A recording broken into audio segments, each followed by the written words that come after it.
there, I'm going to show you how to change the battery in this key fob. This came out of a 2019 Tundra, but obviously a lot of Toyotas have this exact same key fob.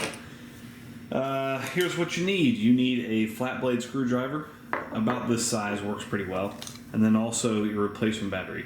This takes a 2016. Now some of these do take a 2032, but I'll show you where you can check your specific fob and see what you need. Alright, so if you do need a battery, there's a link below in the description that will take you right there, and you can get the battery that you need off Amazon.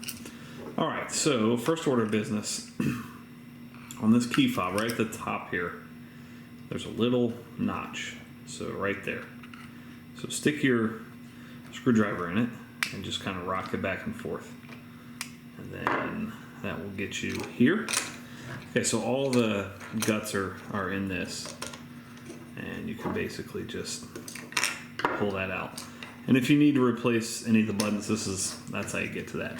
Now, right here is where it shows you which battery you need. This says a 2016, which is what I have, and it also says insert coin. So this corner right here is kind of, you basically just want to go around and rock this open, so you can open it up like that.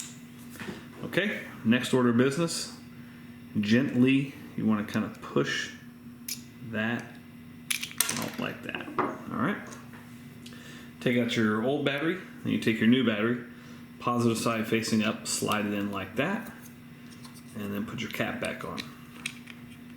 Make sure everything squeezes in, and then this button kind of fell out a little bit. Let me fix that. All right, and that goes in there. Give that a good squeeze, and you're back in business. Thanks so much for watching. Make sure you hit that thumbs up button.